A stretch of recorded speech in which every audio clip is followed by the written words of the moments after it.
From the Pep Radio Newsroom, these are the stories we are covering at this hour. When the U.S. Supreme Court this week wades into the contentious issue of transgender rights, the justices will hear from an attorney with knowledge that runs deep. Chase Strangio will be the first openly transgender attorney to argue before the nation's highest court, representing families who say Tennessee's ban on health care for transgender minors leaves their children terrified about the future. Arguments in the case come amid heightened pushback by transgender rights, including a presidential campaign where Republican Donald Trump put his fierce opposition front and center. Strangio will bring months of intense legal preparation to the case, as well as hard-won lessons from his own experience. I'm able to do my job because I've had this health care that transformed and frankly saved my life, he said. I am a testament to the fact that we live among everyone. Strangio grew up outside of Boston and came out as trans when he was in law school. Now 42, he's an American Civil Liberties Union attorney whose legal career has included representing former Army intelligence analyst Chelsea Manning, challenging a ban on transgender people serving in the military and helping win an LGBTQ plus worker discrimination case at the U.S. Supreme Court. He's also the father of a 12-year-old, the son of a father who supports Trump, and has a close relationship with his Army veteran brother. He's also an advocate, speaking out as a series of U.S. states ban gender-affirming health care for transgender minors.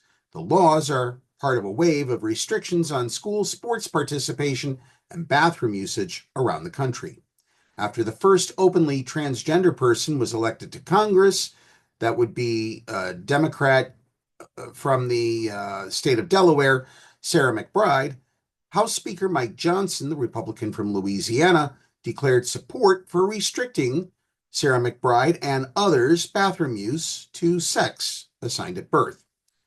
Tennessee, meanwhile, will argue before the Supreme Court that treatments like puberty blockers and hormones carry risks for young people, and its law protects them from making treatment decisions prematurely.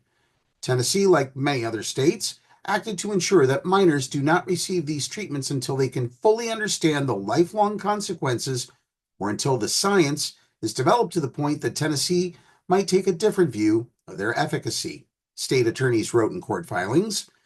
Arguing for Tennessee is State Solicitor General Matt Rice. He served in 2019 as a clerk for Justice Clarence Thomas, who dissented from the transgender worker discrimination case. Strangio worked on that term.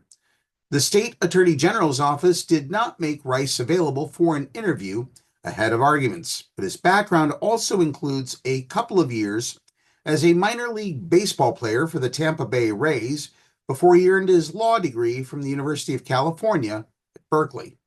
The Biden administration is supporting the challenge to Tennessee's law, but the federal government's position is expected to change after Trump takes office in January.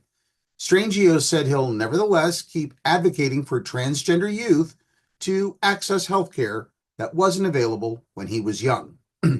Many of us think about our childhood and young adulthood as lost years when we were just simply disembodied from our core, he said.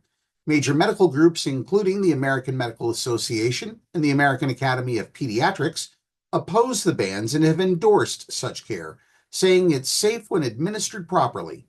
Strangio also pointed out that many medical interventions for young people, like gastric bypass surgeries for weight loss, carry some risk, and it makes sense to inform families and let them decide.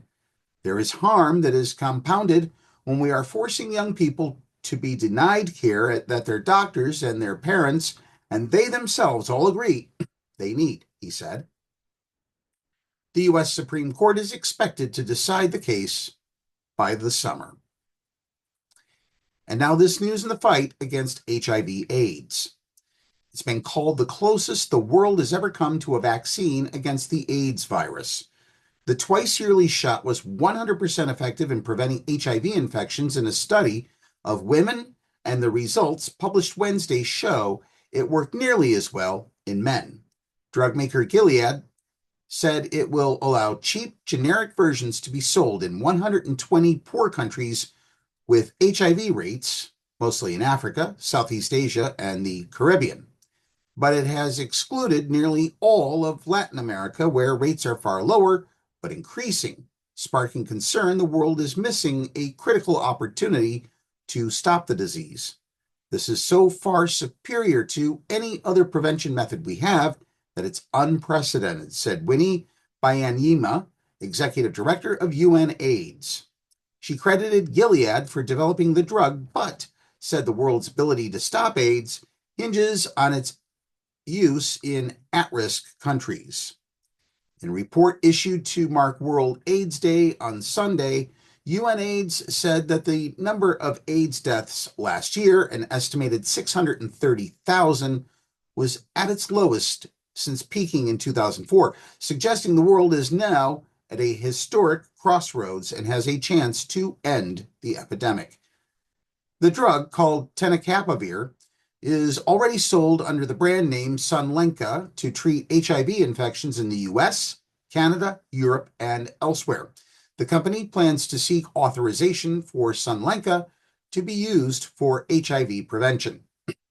How widely available the shots will be in Mexico through the country's healthcare system isn't yet known. Health officials declined to comment on any plans to buy Sunlenca for its citizens. Daily pills to prevent HIV were made freely available by the country's public health system in 2021. If the possibility of using generics has opened, I have faith that Mexico can join, said Perez. Byanyima said other countries like Mexico that took part in the research were also excluded from the generics deal, including Brazil, Peru, and Argentina. To deny them that drug is unconscionable, she said. In a statement, Gilead said that it has an ongoing commitment to help enable access to HIV prevention and treatment options where the need is the greatest. Among the 120 countries eligible for the generic version are 18 mostly African countries that comprise 70% of the world's HIV burden. For details about these and other stories that we share, turn to the PEP Radio page on the Pennsylvania Equality Project website, paequality.com. Be sure to download the Live 365 app to take PEP Radio wherever you go. Also, be sure to click on the Donate to PEP Radio button. All donations, a little or a lot, go toward keeping PEP Radio on air and making us the unifying voice of the LGBTQ+ community in Pennsylvania. That's the news at this hour. Now back to more music on PEP Radio.